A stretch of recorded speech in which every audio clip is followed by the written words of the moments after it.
Hi hello నమస్తే అందరికీ. ఈరోజు అయితే మన డైరీ ఫామ్లో కొన్ని నాటుకోళ్ళు ఉన్నాయి కదండి, వాటిని ఇట్లా సరదాగా బయటికి తీసుకొచ్చాను.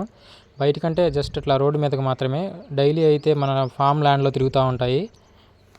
అయితే వీటికి రోజు ముడి బియ్యము, వడ్లు ఇట్లా రోజు వేస్తూ ఉంటాను. ఇవే కాకుండా ఇవి మన ఫామ్ ల్యాండ్లోనే తిరుగుతూ పురుగుల్ని, పచ్చిగడ్డి, దిబ్బలో ఉండే పేడ నుంచి వచ్చే పురుగుల్ని అవన్నీ కూడా తింటూ ఉంటాయి. సో ఈరోజైతే కొంచెం డిఫరెంట్గా కొంచెం మన ఫామ్ వెనకాలే డిఫరెంట్ ఫ్రూట్స్ అయితే వీటికి తినిపిద్దామని చెప్పి బయటికి తీసుకొచ్చానండి. ఇవి తెల్ల జుంకి కాయలు అని చెప్పి, లేకపోతే గాజు తీగ అని అంటారు. తెల్ల జుంకి కాయలు అనమాట.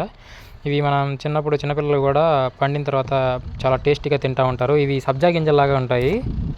సో సరదాగా వీటికి అట్లా 4 కాయలు కోసి వాటికి పెడేసి నేను కూడా మధ్య మధ్యలో తింటా ఉన్నాను. ఇవైతే ఈ కాయలని చాలా ఇష్టంగా తిన్నాయి. అయితే ఈ కాయల్లో కూడా మంచి ప్రోటీన్స్, విటమిన్స్ అవన్నీ ఉంటాయంట. అందుకని చెప్పి నేను సరదాగా వీటికైతే పెట్టాను.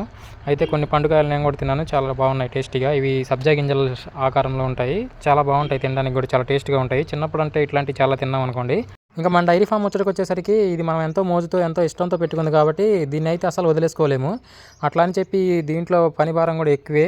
ఇదిగో చూశారు కదా, ఇట్లా ప్రతిరోజు గడ్డి తేవాల్సిందే, వీటికి వేయాల్సిందే.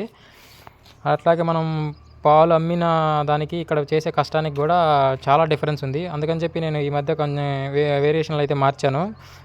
మధ్య మధ్యలో ఇట్లా గొర్రెపిల్లలు తేవడం. ఇది చూసారా, ఇక్కడ గొర్రెపిల్లల ట్రే ఉంది.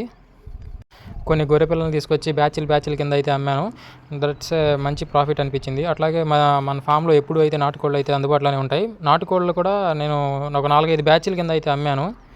చాలా బాగున్నాయి నాటుకోళ్ళు కూడా. మంచి బరువు వస్తున్నాయి, మంచి టేస్ట్, మంచి బరువు కూడా వస్తున్నాయి. ఎందుకంటే ఇవి ఇళ్లలో పెరిగినాయి కాదు, మన ఫామ్లో పెరిగినాయి. వీటిని అయితే నేను అయితే కేజీ 500, పుంజు అయితే కేజీ 600 కాడికి అమ్మాను కూడా. చాలా మంచి ప్రాఫిట్ అనిపించింది. ఈ గేదెల దగ్గర చాకిరితో పోల్చుకుంటే ఈ గొర్రెలు, మేకలతోనే అట్లాగే కోళ్ళు పెంచుకోవడం కూడా చాలా సులువు అనిపించింది. సో ఇంకా ముందు కూడా అన్నిటితో కలగలిపి చేద్దాం.